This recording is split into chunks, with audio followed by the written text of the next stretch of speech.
Assalamualaikum warahmatullahi wabarakatuh. Selamat berjumpa kembali di video pembelajaran kelistrikan otomotif. Pada video kali ini kita akan mengenal semikonduktor, dioda, transistor, dan tiristor. Materi pada video ini adalah sebagai pengantar untuk mempelajari sistem pengapian elektronik.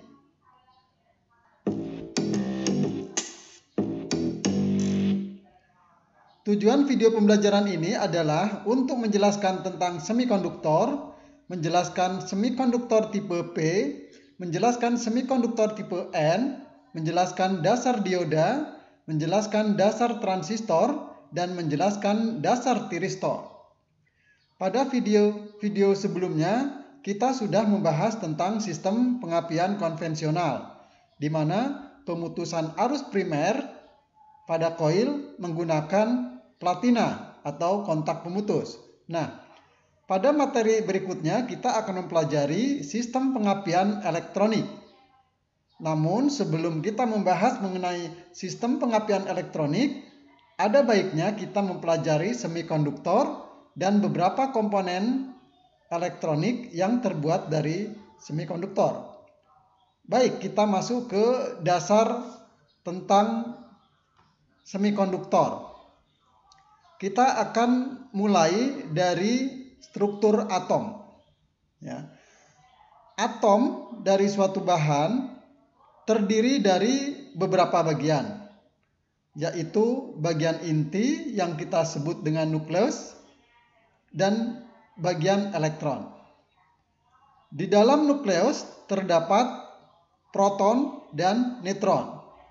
Proton adalah bagian yang bermuatan positif.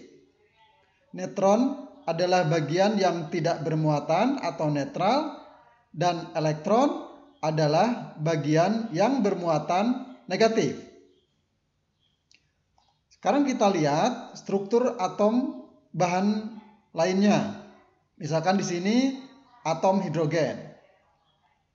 Atom hidrogen terdiri dari satu elektron pada orbit terluarnya dan kemudian satu proton di dalam nukleusnya dan satu neutron di dalamnya.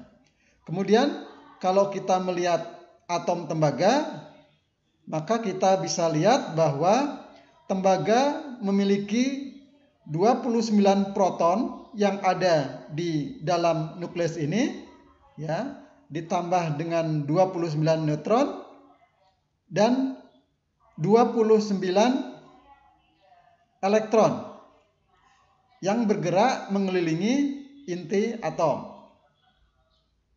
Dan pada orbit terluarnya terdapat satu elektron.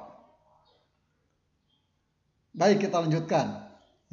Sekarang kita mengenal istilah ion positif dan ion negatif. Apa yang dimaksud dengan ion positif dan ion negatif? Nah, sekarang kita perhatikan gambar ini. Di dalam gambar ini kita melihat ada 5 elektron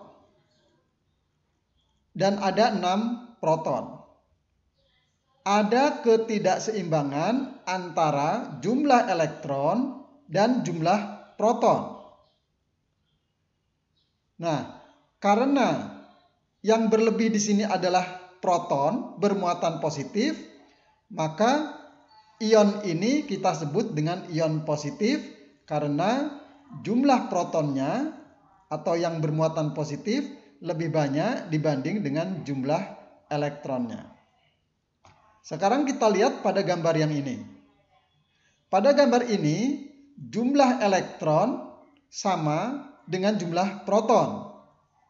Sehingga muatan positif dan muatan negatif pada ion ini sama. Dan ini tidak bermuatan. Untuk gambar yang ketiga ini, kita bisa melihat bahwa jumlah elektron lebih banyak dibandingkan dengan jumlah proton. Sehingga jumlah yang bermuatan negatif lebih banyak, maka ini kita sebut dengan ion negatif. Jadi, ion negatif adalah ion yang memiliki kelebihan elektron. ion positif, ion yang memiliki kelebihan proton atau kelebihan muatan positif. Baik, kita lanjutkan.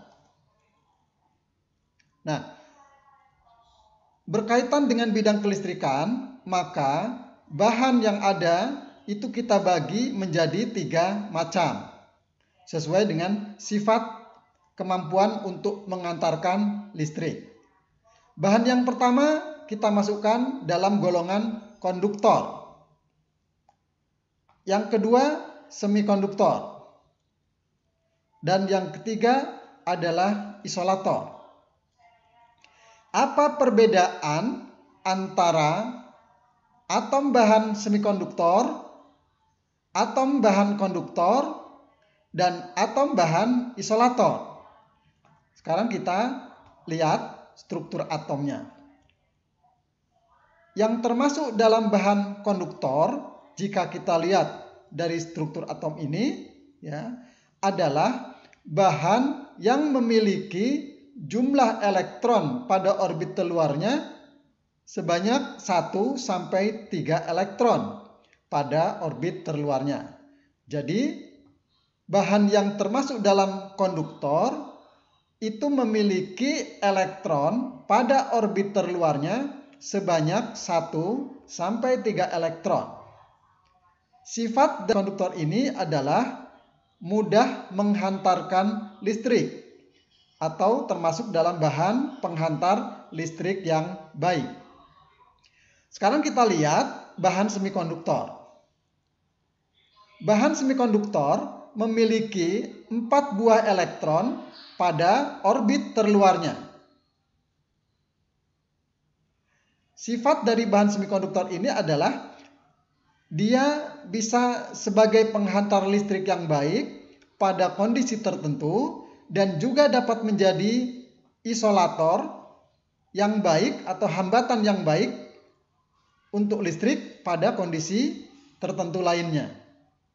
Ini adalah semikonduktor. Jadi dia bisa bersifat seperti konduktor dalam kondisi tertentu dan bisa bersifat seperti isolator dalam kondisi yang lain dan memiliki 4 buah elektron pada orbit terluarnya.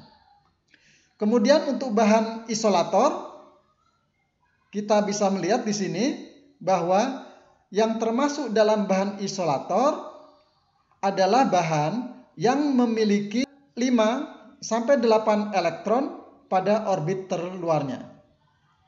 Jadi, jika suatu bahan dengan struktur atom memiliki 5 sampai 8 elektron pada orbit terluarnya, maka digolongkan dalam bahan isolator.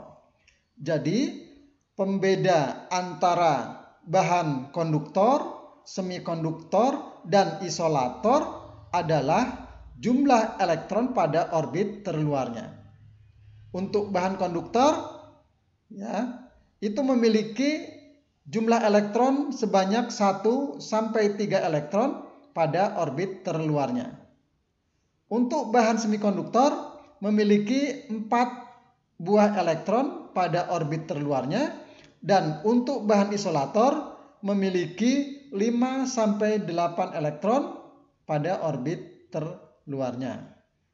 Nah, jadi ini adalah struktur atom untuk bahan konduktor, semikonduktor, dan isolator. Nah, pada video kali ini nanti kita akan membahas tentang semikonduktor. Jadi, semikonduktor ini adalah bahan yang banyak digunakan untuk atau sebagai dasar pembuatan komponen elektronik yang berbasis semikonduktor seperti dioda, transistor, dan tiristor yang banyak digunakan dalam sistem kelistrikan otomotif. Baik, sebelum kita lanjutkan, ada pertanyaan yang harus dijawab.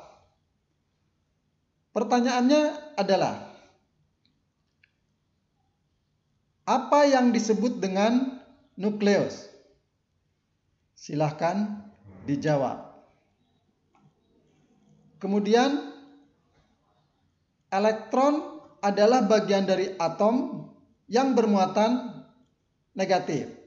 Proton adalah bagian dari atom yang bermuatan positif. Pertanyaannya adalah, apa fungsi neutron di dalam suatu atom, ya, atau di dalam nukleus? Baik, pertanyaan berikutnya.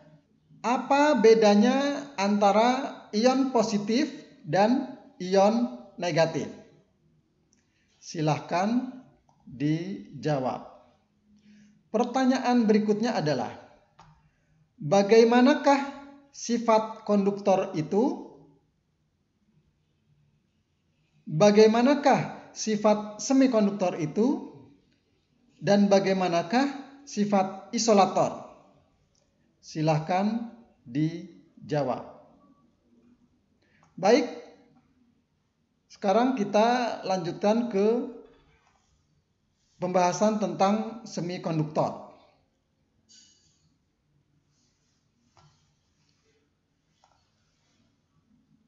Pada penjelasan tadi, kita singgung sedikit lagi bahwa bahan semikonduktor, jika dilihat struktur atomnya, maka pada orbit terluar dari atom tersebut memiliki 4 buah elektron. Nah, jadi ini adalah struktur atom bahan semikonduktor. Memiliki 4 elektron pada orbit terluarnya. Bahan apapun, jika dalam struktur atom tersebut mempunyai 4 buah elektron pada orbit terluarnya, maka dia dikategorikan pada bahan semikonduktor. Nah, dalam bidang otomotif, ya, elektronika otomotif, kita mengenal bahan semikonduktor. Ada bahan semikonduktor tipe P dan bahan semikonduktor tipe N. Kita lihat bahan semikonduktor tipe P. Ini adalah susunan bahan semikonduktor tipe P. Mari kita simak penjelasannya. Bahan semikonduktor tipe P disebut juga bahan semikonduktor tipe positif. Bahan yang ditambahkan pada semikonduktor tipe P adalah indium, aluminium, gallium, atau boron. Penambahan bahan ini akan menghasilkan hole pada bahan silikon. Elemen-elemen ini merupakan atom trivalen atau mempunyai 3 elektron valensi pada orbit terluarnya. Dengan demikian, atom-atom tambahan ini hanya dapat membentuk 3 ikatan kovalen dengan atom-atom semikonduktor yang berdekatan. Hal ini dapat menyebabkan elektron keempat dari atom semikonduktor membentuk ikatan tidak lengkap. Bagian tidak lengkap ini disebut hole atau bagian yang kehilangan elektron, sehingga hole tersebut bermuatan positif. Hole merupakan bagian yang tidak lengkap atau bagian yang kehilangan elektron, sehingga hole tersebut bermuatan positif. Hole dapat berpindah dari satu atom ke atom lainnya. Atom boron merupakan bahan yang ditambahkan pada semikonduktor sehingga menghasilkan semikonduktor tipe P.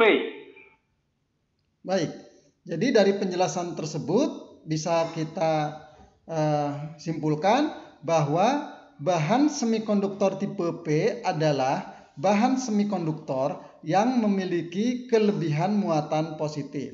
Dalam hal ini adalah hole. Karena hole ini tidak memiliki ikatan dengan atom-atom yang lain. Sehingga hole ini akan mudah berpindah tempat dari satu atom ke atom yang lainnya. Nah, sekarang bagaimana jika bahan semikonduktor tipe P ini dihubungkan dengan sumber listrik? Bagaimana sifatnya? Sekarang kita lihat karakteristik dari bahan semikonduktor tipe P jika dihubungkan dengan sumber tegangan atau baterai. Nah, ini adalah bahan semikonduktor tipe P. Kita masih ingat tadi bahwa di dalam bahan semikonduktor tipe P terdapat hole yang mudah bergerak dari satu atom ya berpindah ke atom yang lainnya. Nah, jadi yang bergerak ini adalah hole. Sedangkan ion negatifnya tetap atau tidak bergerak. Nah, sekarang hole ini bermuatan positif. Jika kemudian kita hubungkan dengan sumber tegangan atau baterai, maka hole yang bermuatan positif itu akan mengalir ke tempat di mana terdapat kekurangan muatan positif.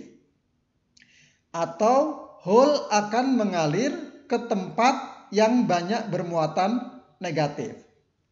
Nah, jadi jika bahan semikonduktor tipe P dihubungkan dengan suatu sumber tegangan, maka akan terjadi aliran hole dari terminal positif baterai menuju ke terminal negatif baterai.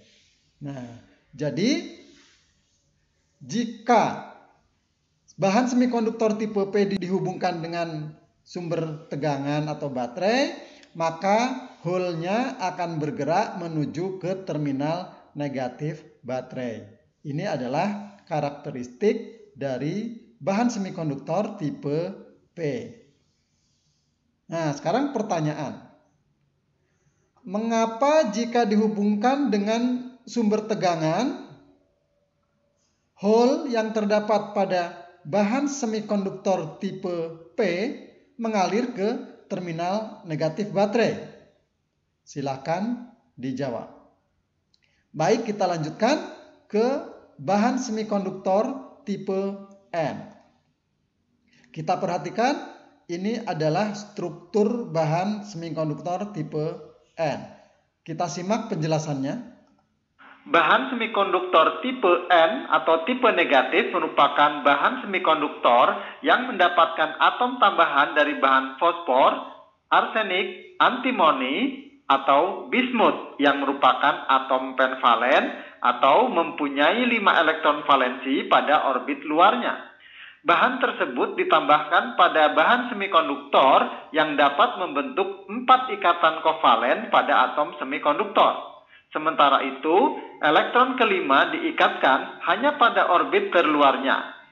Karena elektron kelima ini tidak dapat dipasangkan dengan elektron lainnya, elektron tersebut mempunyai ikatan yang lemah dengan atom tambahannya sehingga mudah lepas dari orbitnya. Atom-atom tambahan ini menjadi elektron bebas yang diperlukan untuk meningkatkan aliran arus. Jadi, bahan semikonduktor tipe N secara sederhana dinyatakan sebagai bahan semikonduktor yang mempunyai kelebihan elektron. Baik, dari penjelasan tadi, maka bisa kita tarik simpulan bahwa bahan semikonduktor tipe N ini adalah bahan yang pada struktur atomnya memiliki kelebihan elektron atau memiliki kelebihan muatan negatif. Nah, kelebihan muatan negatif inilah yang kemudian menjadi dasar disebut dengan bahan semikonduktor tipe N. Bahan yang digunakan untuk bahan tambah atau doping ke dalam bahan semikonduktor silikon misalkan ini ya adalah bahan yang struktur atomnya memiliki 5 elektron pada orbit terluarnya. 4 elektron pada orbit terluarnya itu membentuk ikatan kovalen dengan atom-atom di sekitarnya. Sedangkan 1 elektron ini tidak ada ikatan dengan atom-atom yang lainnya sehingga daya ikatnya lemah dan mudah berpindah dari satu atom ke atom yang lainnya. Jadi ini adalah atom semikonduktor tipe N. Nah, sekarang bagaimana sifat listrik dari bahan semikonduktor tipe N ini? Kita lihat. Jika bahan semikonduktor tipe N dihubungkan dengan suatu sumber tegangan, maka akan terjadi aliran elektron. Nah, tadi sudah dibahas di sini bahwa bagian dari bahan semikonduktor tipe N yang mudah berpindah-pindah tempat itu adalah elektron yang bermuatan negatif. Sehingga jika bahan semikonduktor tipe N ini kita hubungkan dengan sumber tegangan, maka elektron ini akan mudah mengalir. Kemanakah elektron ini akan mengalir? Karena elektron ini bermuatan negatif, maka dia akan mengalir ke tempat di mana kekurangan elektron atau di mana terdapat banyak muatan positif. Nah, jadi jika bahan semikonduktor tipe N dihubungkan dengan sumber tegangan atau baterai, maka elektron akan mengalir dari terminal negatif baterai menuju terminal positif baterai. Kita bedakan dengan bahan semikonduktor tipe P. Yang mengalir adalah hole yang bermuatan positif, mengalir dari positif baterai menuju negatif baterai. Sedangkan bahan semikonduktor tipe N, elektron akan mengalir dari terminal negatif baterai menuju terminal positif baterai. Jadi arah aliran arusnya bertolak belakang dengan semikonduktor tipe P. Baik. Sebelum kita lanjutkan, ada pertanyaan yang harus dijawab. Pertanyaannya adalah, mengapa bahan semikonduktor tipe P jika dihubungkan dengan baterai, maka hole akan mengalir menuju terminal negatif baterai? Silahkan dijawab. Pertanyaan berikutnya adalah, mengapa bahan semikonduktor tipe N jika dihubungkan dengan baterai maka akan terjadi aliran elektron menuju terminal positif baterai? Silahkan dijawab. Baik, dari penjelasan bahan semikonduktor tipe P ya, yang tadi sudah kita bahas bahwa semikonduktor tipe P ini adalah bahan semikonduktor yang memiliki kelebihan muatan positif, dan bahan semikonduktor tipe N ini adalah bahan semikonduktor yang memiliki kelebihan muatan negatif. Nah, dua karakteristik bahan semikonduktor tipe N dan karakteristik bahan semikonduktor tipe P itu kemudian digabungkan menjadi satu sehingga membentuk komponen semikonduktor, komponen elektronika yang terbuat dari bahan semikonduktor. Nah, pada video kali ini kita akan membahas mengenai komponen semikonduktor, yaitu dioda, kemudian transistor, dan tiristor. Jadi komponen dioda, transistor maupun tiristor adalah komponen elektronika yang banyak digunakan pada sistem kelistrikan otomotif. Ya, termasuk diantaranya adalah sistem pengapian. Baik, kita bahas tentang dioda. Jadi jika dua bahan semikonduktor tipe P dan tipe N kita gabung menjadi satu, dan satu ujung kita beri kaki disebut anoda dan ujung lainnya diberi kaki kita sebut katoda, maka akan terbentuk sambungan PN atau PN junction. Dan inilah yang disebut dengan dioda, dengan simbol anak panah ke kanan, kemudian ada garis lurus. Artinya bahwa arus hanya bisa mengalir sesuai dengan arah panah tersebut. Bagaimanakah sifat dioda itu? Ya, nah, tadi disampaikan bahwa dioda ini adalah gabungan antara bahan semikonduktor tipe P dan bahan semikonduktor tipe N. Kemudian pada ujung bahan tipe P kita beri kaki dan disebut dengan kaki anoda. Dan pada ujung lainnya, pada bahan semikonduktor tipe N, diberi kaki dengan nama katoda. Jadi kaki dioda terdiri dari dua yang kita sebut dengan kaki anoda dan kaki katoda. Sekarang kita lihat bagaimana sifat bahan semikonduktor tipe P dan tipe N jika digabung menjadi satu. Kita masih ingat ya bahwa pada bahan semikonduktor tipe P jika dihubungkan dengan sumber tegangan, maka hole yang berwarna putih akan mengalir menuju terminal negatif baterai. Dan kita juga masih ingat pembahasan tadi mengenai bahan semikonduktor tipe N, bahwa jika bahan semikonduktor tipe N dihubungkan dengan baterai, maka elektron yang berwarna hitam akan mengalir menuju terminal positif baterai. Nah, itu karakteristik masing-masing bahan semikonduktor tipe P dan tipe N. Sekarang kalau kedua bahan tersebut kita gabung dan dihubungkan dengan sumber tegangan, bagaimana karakteristiknya? Nah, animasi ini menggambarkan karakteristik dari sambungan PN atau PN junction, atau yang kita mudah dengar dan sering kita dengar ya disebut dengan dioda, ya, yang terdiri dari dua elektroda atau dua kutub yang disebut kaki anoda dan kaki katoda. Nah, sekarang ini simbol dioda, ya. Jadi sambungan PN ini disimbolkan dengan bentuk segitiga mengarah ke kanan. Di sisi kanan ada garis tegak lurus, ya. Dan kemudian ada kaki anoda sebelah kiri dan kaki katoda sebelah kanan.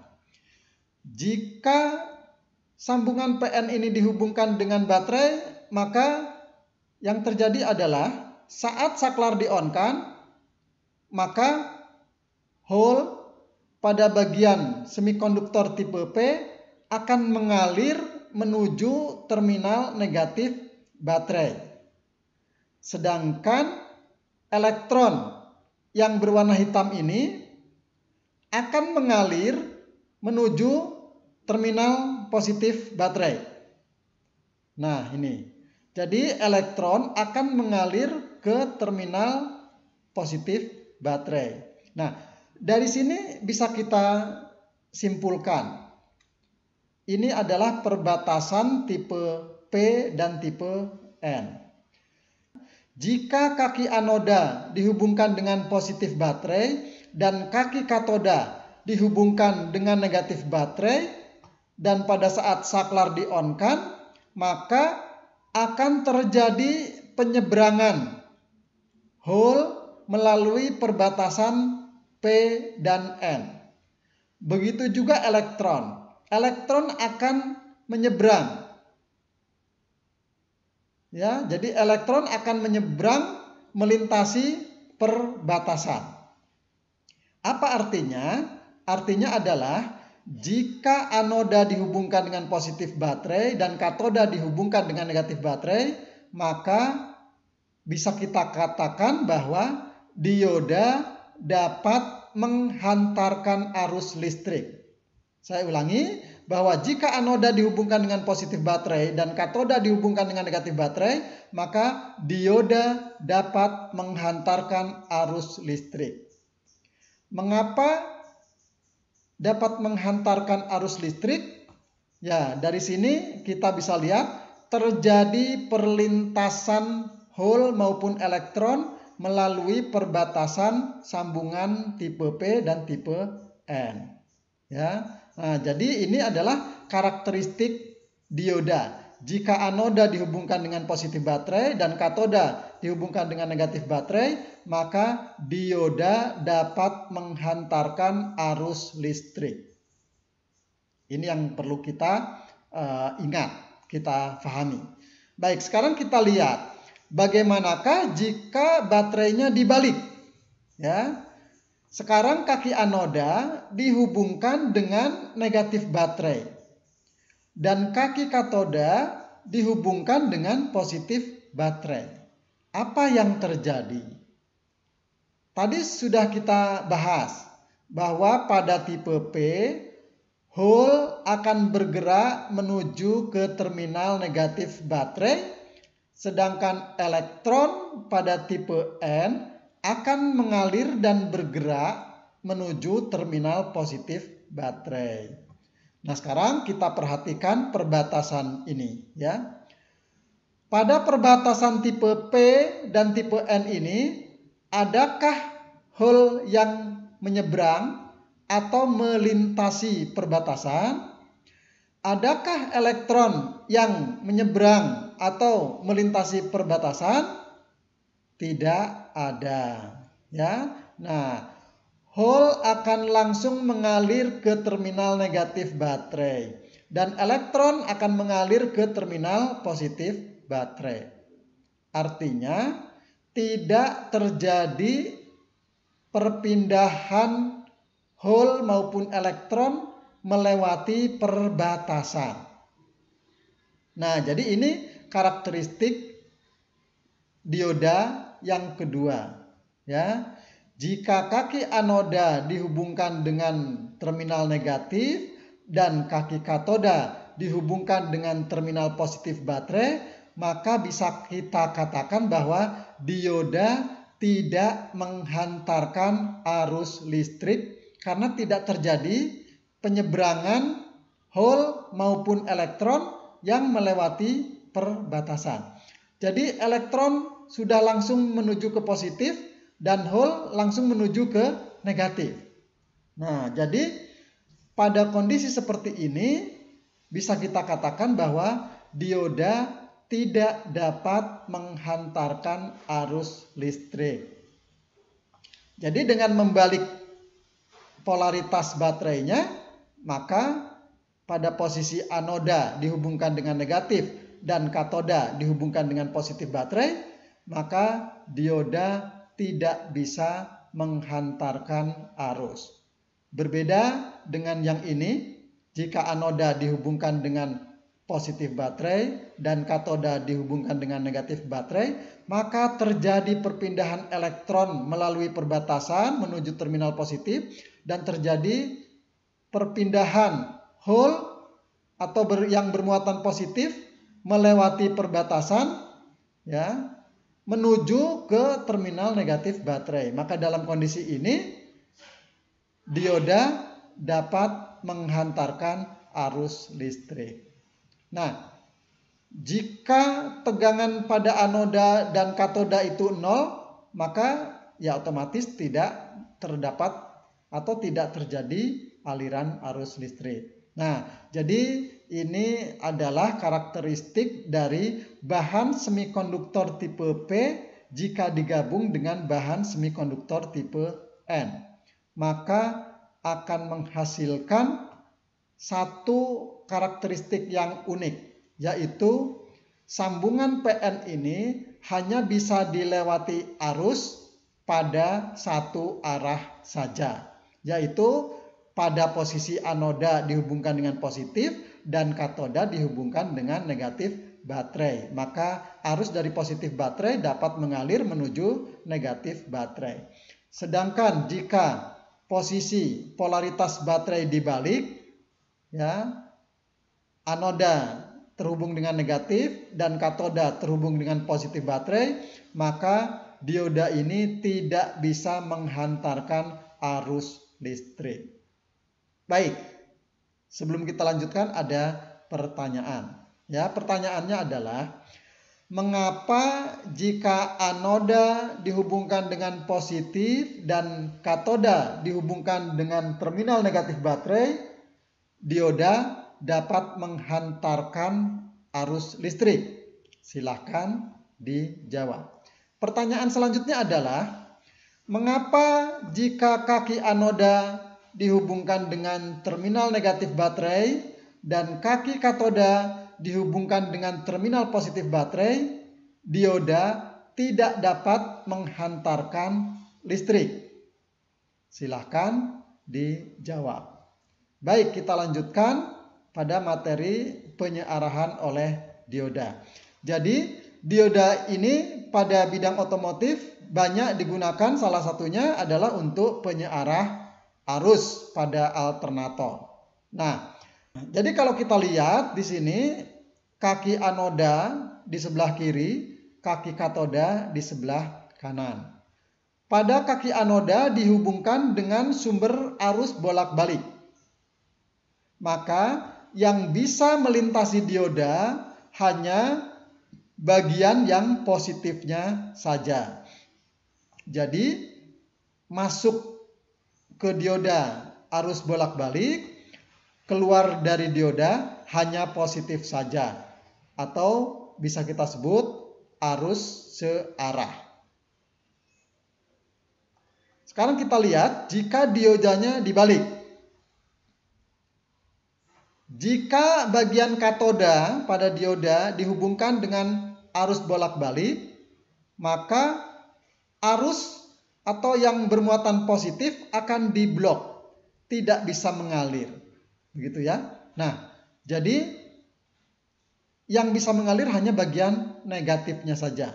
Jadi tanda garis lurus, tegak lurus ini simbol dari blok. Jadi arus atau muatan positif tidak bisa mengalir melalui dioda dengan posisi yang tidak sesuai dengan panahnya. Nah, sekarang kita lihat juga jika kaki anoda pada dioda dihubungkan dengan arus searah atau DC, maka arus itu akan mengalir ya tetap DC, tidak berubah.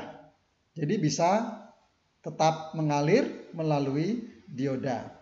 Jika pada kaki katoda dihubungkan dengan arus searah dan pada bagian kanan ini kaki anoda, maka arus searah ini atau arus DC tidak bisa mengalir ke dioda, atau arus ini akan diblok oleh dioda. Nah, jadi jika dioda ini kita pasangkan dengan suatu rangkaian, misalkan rangkaian lampu seperti ini, dan dioda dipasangkan untuk kaki anodanya ke lampu dan ke positif baterai, sedangkan kaki katodanya dihubungkan ke massa, maka arus dari baterai akan dapat mengalir ke lampu, ke dioda, kemudian ke massa, dan lampu akan menyala.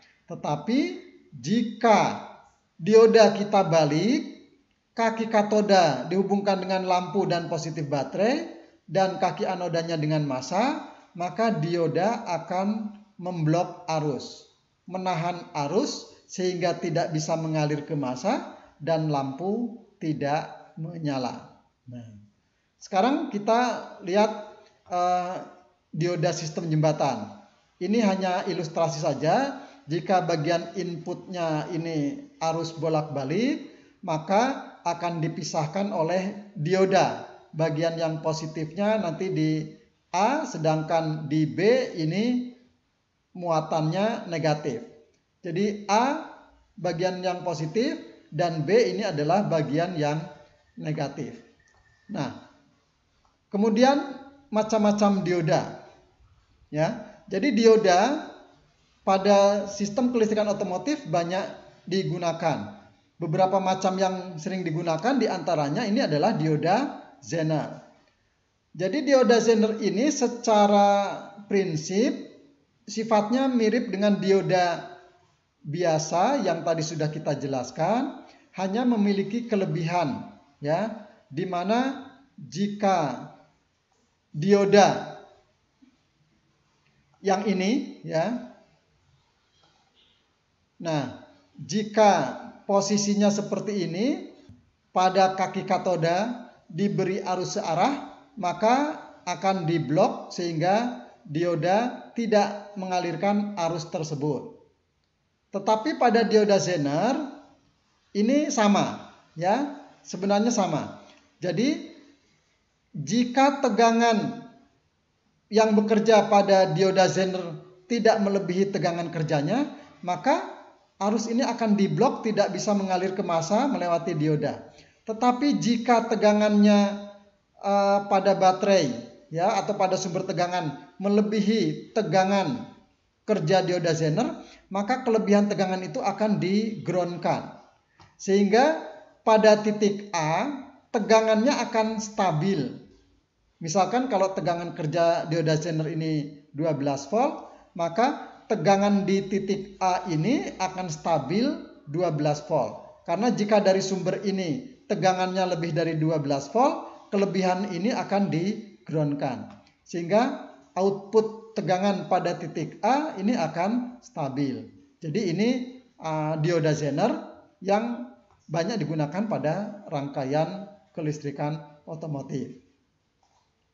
Kemudian ada fotodioda.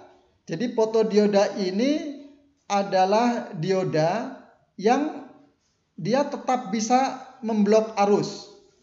Ya. Sehingga arus tidak bisa mengalir, tetapi jika dioda ini dikenai cahaya, maka dioda tersebut tidak akan memblok arus. Jadi arus bisa mengalir melalui dioda ini jika ada cahaya yang mengenainya. Meskipun posisi dioda dipasang, kaki katodanya dihubungkan dengan positif dan kaki anodanya dihubungkan dengan lampu dan negatif baterai. Dia tetap bisa mengalirkan arus dengan syarat ada cahaya yang mengenai dioda ini. Ya. Jadi jika tidak ada cahaya maka dioda bisa memblok arus.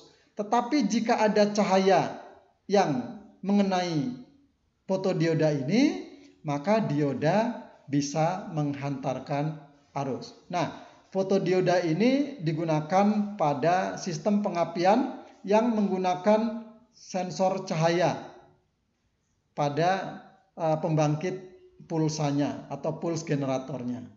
Nah, ini. Kemudian ada dioda bercahaya ya atau light emitting dioda LED. Nah, jadi dioda ini akan memancarkan cahaya pada saat dialiri oleh arus. Nah, ini banyak juga digunakan pada rangkaian kelistrikan otomotif ya sebagai lampu indikator. Nah, ini beberapa penjelasan mengenai dioda. Nah, sebelum kita lanjutkan ke transistor, ada pertanyaan yang harus dijawab. Pertanyaannya adalah, mengapa jika ada arus bolak-balik masuk melalui kaki anoda dan pada kaki katoda keluar hanya bagian yang positifnya saja? Silahkan dijawab. Pertanyaan berikutnya.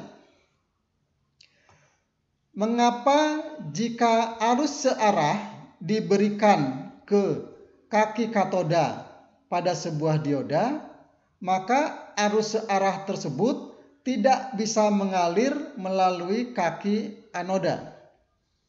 Silahkan dijawab. Pertanyaan berikut, ya, dioda Zener.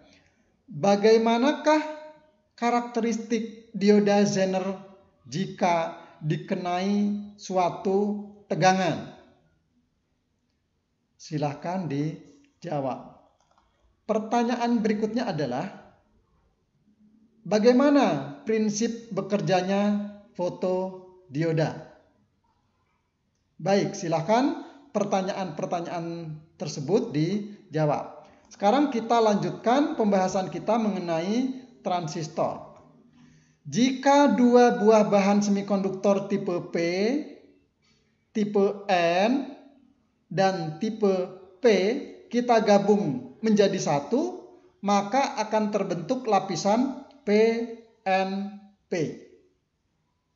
Dan jika pada satu sisi dioda tipe P ini kita beri kaki dan kita beri nama kolektor, kemudian bagian yang tengah kaki basis dan yang pinggir sebelah kanan kaki emitor. maka akan terbentuk lapisan PNP dan ini adalah simbol transistor PNP dengan tanda panah masuk.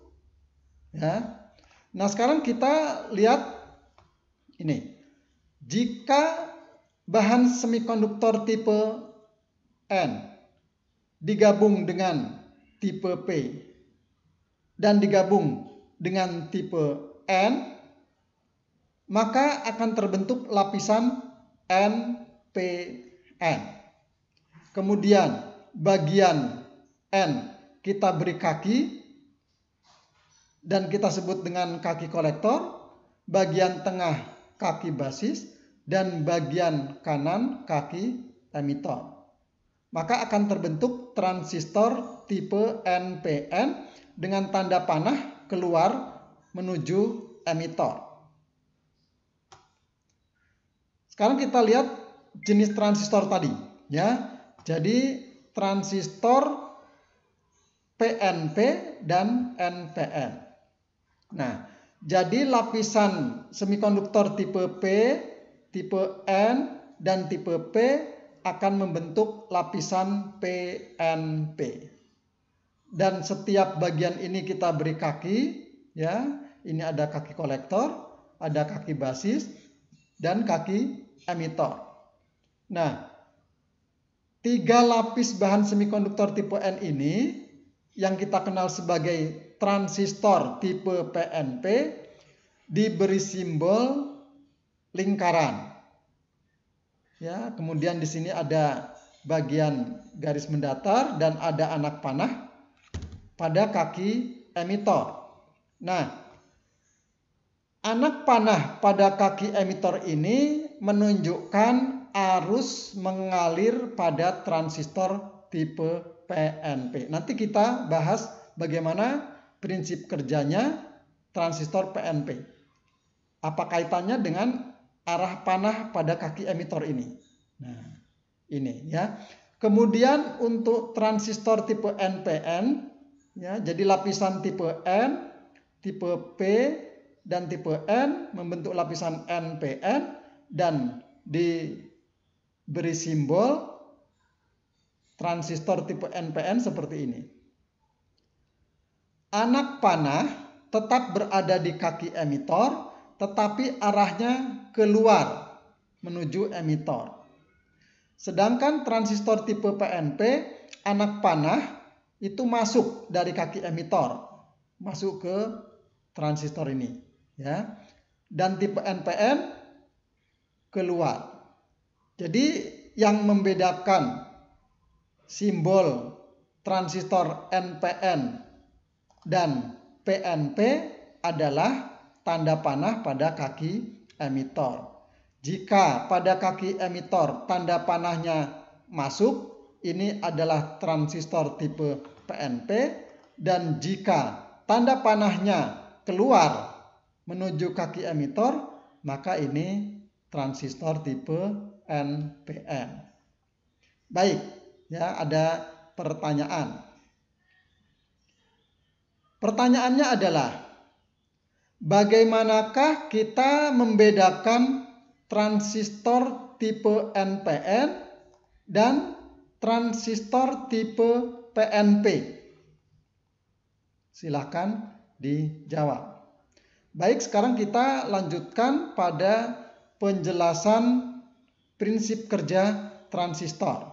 Nah, jadi ini sebenarnya hampir mirip dengan yang dioda, hanya ada 3 lapisan di sini, sedangkan dioda hanya ada 2 lapisan. Nah, transistor ini bekerja berdasarkan adanya arus yang mengalir ke kaki basis. Jika ada arus mengalir ke kaki basis, dari emitor ke kaki basis, maka arus yang lain akan dapat mengalir dari emitor ke kaki kolektor. Jika arus basisnya terputus, maka arus dari emitor tidak mengalir ke kolektor. Sekarang kita perhatikan lagi. Jika saklar ini on, maka ada arus mengalir dari emitor ke basis.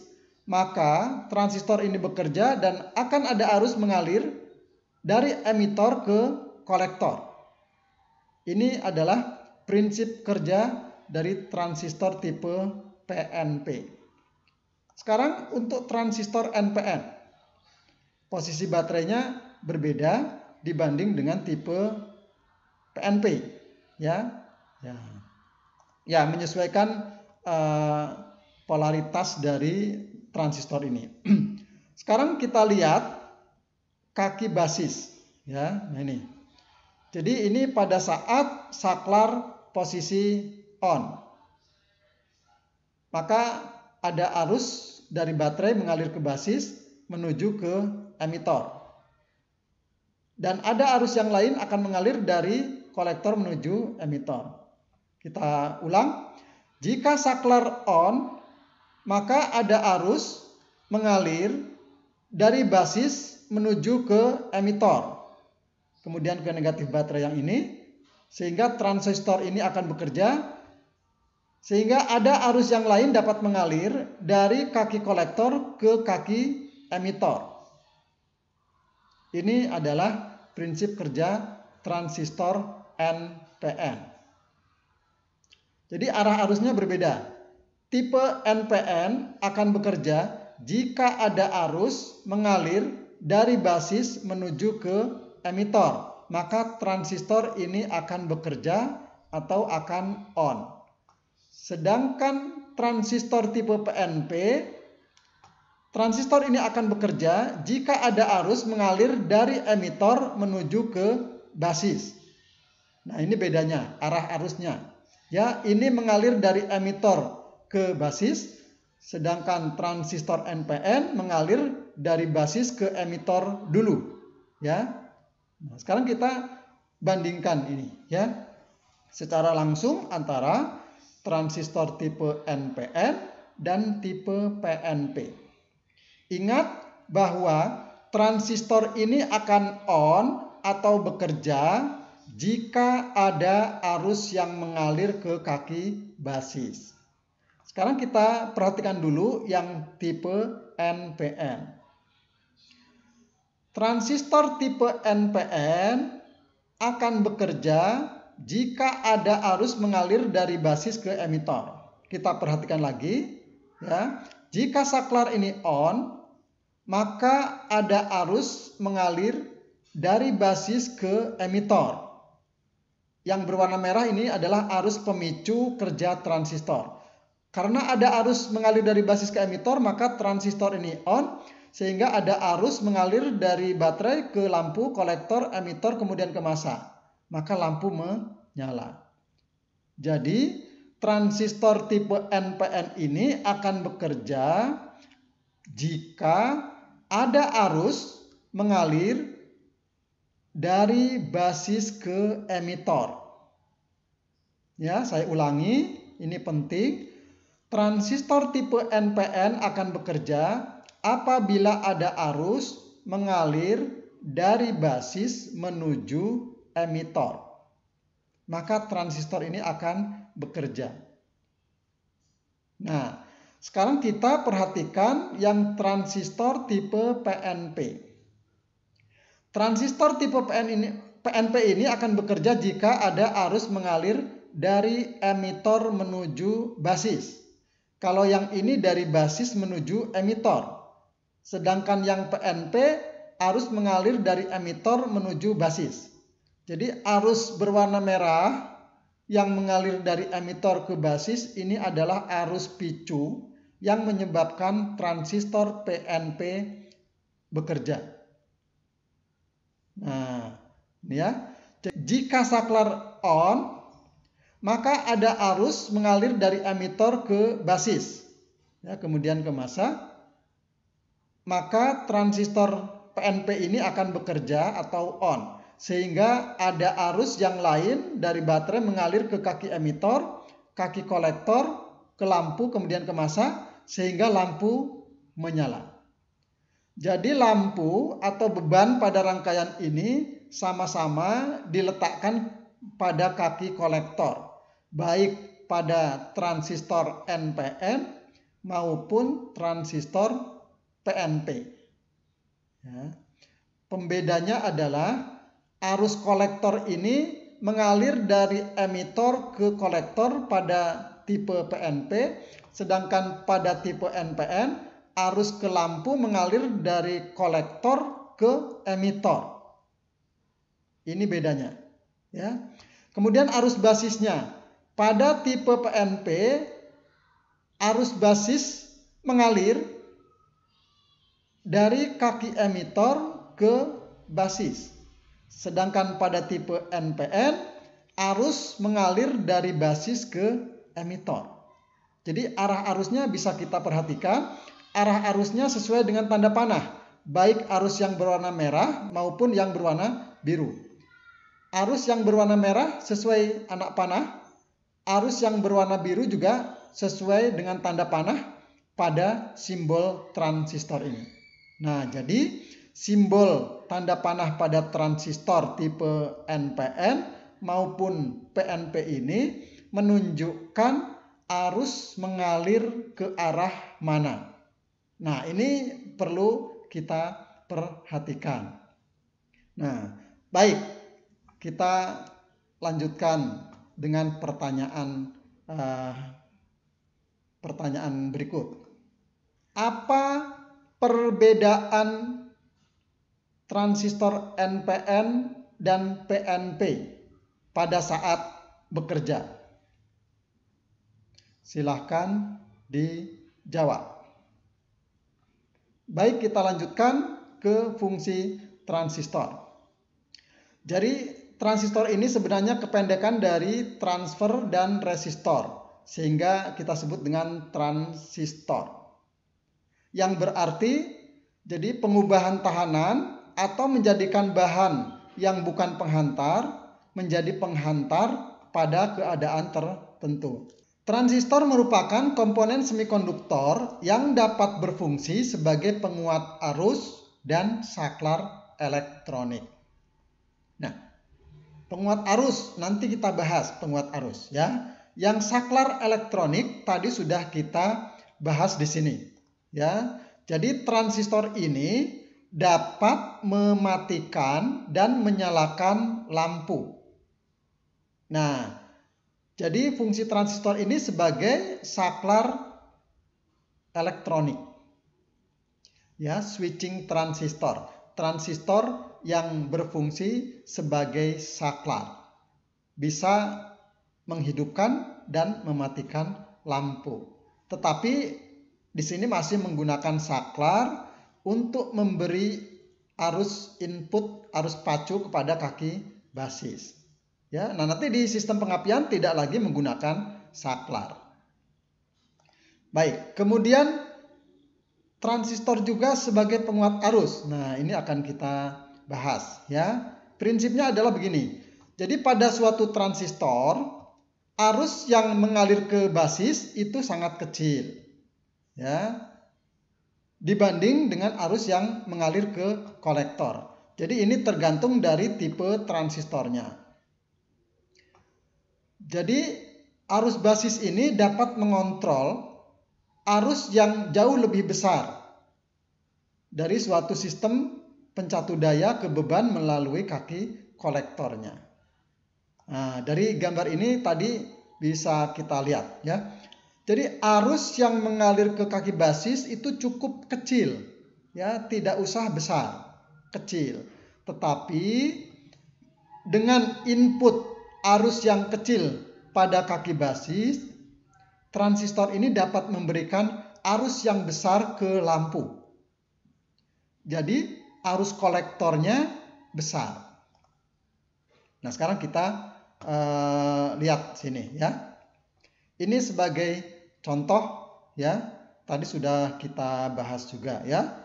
Jadi saat saklarnya on, arus basis mengalir dari basis ke emitor. Maka akan ada arus mengalir dari kolektor menuju emitor melalui lampu sehingga lampu menyala. Nah, arus basis ini tidak besar dibanding dengan arus kolektor. Nah, sekarang kita lihat di sini ya. Jadi dalam kondisi operasi yang normal, arus kolektor jauh lebih besar dibandingkan dengan arus basis. Perbandingan antara arus kolektor dan arus basis ini kita sebut dengan gain dan dinyatakan dengan simbol beta.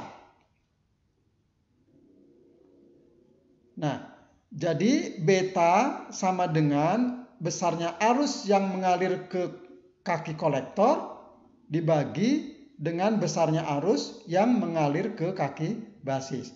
Jadi beta ini adalah perbandingan antara arus kolektor dan arus basis. Nilai gain ini bervariasi sesuai dengan tipe transistor. Biasanya untuk transistor daya rendah memiliki nilai beta sekitar 100 sampai 300. Nah, jadi kalau kita lihat pada animasi ini, kita perhatikan bahwa kaki basis mengalir arus basis. Pada kaki kolektor mengalir arus kolektor.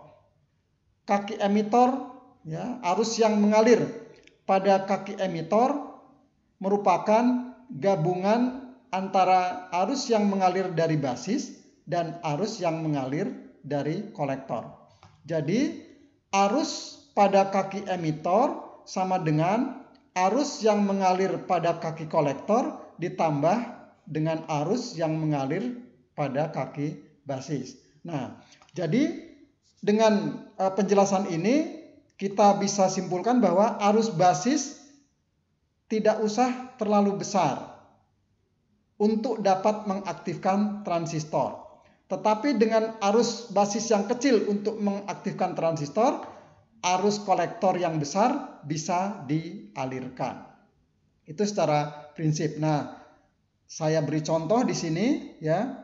Jika misalkan transistor ini memiliki nilai beta sebesar 110 dan apabila arus yang mengalir ke kaki basis sebesar 0,1 mA, berapakah arus yang mengalir ke kaki kolektor? Nah, kita bisa hitung dengan persamaan beta sama dengan IC per IB. Pertanyaannya tadi adalah berapa arus kolektornya? Ini yang akan kita hitung. Yang kita ketahui adalah arus basisnya dan nilai betanya. Jadi kita bisa masukkan, kita ambil IC sehingga kita punya persamaan arus kolektor sama dengan beta dikalikan dengan arus basis. Sehingga arus kolektor ini sama dengan 110 dikali 0,1 mA. Dan kita peroleh arus yang mengalir ke kaki kolektor sebesar 11 mA. Berapakah arus yang mengalir ke kaki emitor? Tinggal kita jumlahkan arus kolektor ditambah dengan arus basis. Jadi bisa kita bayangkan, arus yang mengalir ke kaki basis hanya 0,1 mA. Tetapi dengan arus yang 0,1 mA tersebut, transistor dapat mengalirkan arus sebesar 11 mA. Jadi, kolektor bisa mengalirkan arus sebesar 110 kali lipat dibanding dengan arus picu yang mengalir ke kaki basis. Nah, dari gambaran ini kita bisa lihat bahwa transistor ini bisa digunakan sebagai penguat arus. Dengan kita memberi arus yang kecil, maka transistor dapat mengalirkan arus yang besar melalui lampu. Ya, jadi secara prinsip ini seperti relay. Jadi relay itu kumparannya bisa kita beri arus kecil, ya, tetapi setelah relay bekerja, kontaknya on, maka relay dapat mengalirkan arus yang besar. arus yang mengalir ke kumparan relay sangat kecil, tetapi arus yang mengalir ke kontak pada relay bisa sangat besar. Nah, jadi ada perbandingan seperti itu ya. Di sini juga ada perbandingan arus kolektor dan arus basis. Nah, baik ya. Sebelum kita lanjutkan ada pertanyaan ya. Pertanyaannya adalah mengapa transistor dapat berfungsi sebagai penguat arus? Silakan dijawab. Pertanyaan berikutnya adalah mengapa transistor dapat digunakan sebagai saklar elektronik? Silakan dijawab. Pertanyaan berikutnya adalah jika transistor ini memiliki nilai gain atau beta sebesar 200 dan jika arus yang mengalir ke kaki basis sebesar 0,2 mA, berapakah besarnya arus yang mengalir ke kaki kolektor? Silakan dijawab. Dan berapakah besarnya arus yang mengalir ke kaki emitor? Silakan dijawab. Ya, baik, kita lanjutkan ke komponen semikonduktor yang lain, yaitu tiristor. Nah, jika tadi kita mengenal bahwa transistor itu terdiri dari 3 lapisan PNP atau NPN, maka pada tiristor ada 4 lapis bahan semikonduktor yang digabung menjadi satu, yaitu tipe P, N, P, N. Kita gabung menjadi satu, membentuk 4 lapisan PNPN.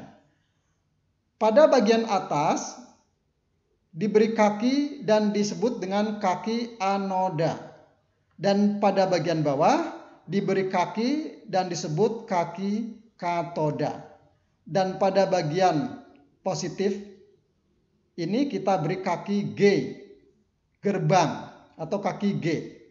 Nah, 4 lapis ini kalau kita lihat secara terpisah, ini membentuk lapisan PNP dan lapisan NPN.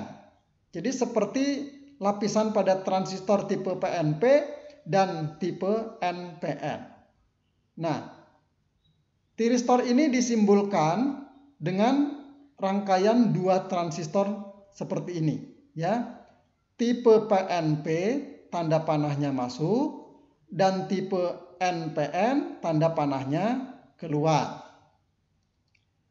Kaki basis yang tipe NPN dihubungkan dengan kaki kolektor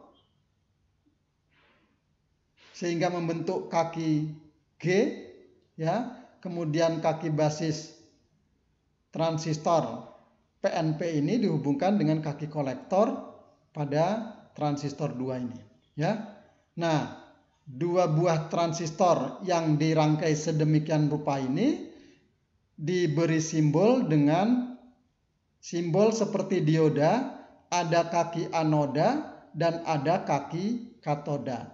Tetapi pada bagian sisi ini ditambah 1 kaki, yaitu kaki G, kaki gerbang atau G. Tiristor ini pada bidang otomotif digunakan pada sistem pengapian capacitive discharge ignition atau sistem pengapian CDI.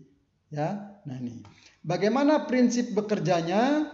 Nah, jadi jika ada arus mengalir ke kaki G, ya, maka akan ada arus, ya, mengalir dari atas, ya. Kemudian ada arus lagi mengalir dari atas. Nah, ya. Jadi bisa kita rinci satu persatu. Misalkan jika ada arus masuk ke basis transistor 2, emitor transistor 2, maka ini akan on. Maka ada arus dari sini mengalir ke sini, ya, kolektor emitor, maka ini akan on. maka akan ada arus mengalir dari kaki emitor, kolektor masuk sini, ini ya. Jadi sistem ini akan on. Nah, secara sederhana digambarkan dengan simbol yang ini. Jika ada arus mengalir ke kaki G, maka tiristor ini bekerja dan arus dapat mengalir dari anoda ke katoda. Nah, jadi tiristor ini dapat bekerja jika ada arus mengalir masuk melalui kaki G. Jika tidak ada arus, maka tiristor tidak bekerja. Baik, ini adalah tiristor. Nah, sebelum kita akhiri video ini, ada satu pertanyaan lagi mengenai tiristor. Pertanyaannya adalah, bagaimana prinsip bekerjanya tiristor? Dan pada sistem apakah pada bidang otomotif tiristor ini digunakan? Baik, demikianlah penjelasan kita mengenai dasar semikonduktor dan komponen-komponen semikonduktor yang banyak digunakan pada bidang otomotif. Mudah-mudahan apa yang disampaikan pada video kali ini dapat bermanfaat. Jika Anda merasa bermanfaat isi materi pada video ini, silahkan subscribe channel ini, kemudian share ke teman-teman yang lain. Demikianlah pembahasan kali ini. Sampai berjumpa kembali pada video berikutnya, yaitu dasar sistem pengapian elektronik. Jadi materi pada video kali ini adalah sebagai dasar untuk mempelajari sistem pengapian elektronik. Jadi silahkan difahami dulu materi pada video ini sebelum kita membahas mengenai sistem pengapian elektronik. Demikian saya akhiri video kali ini. Terima kasih. Assalamualaikum warahmatullahi wabarakatuh.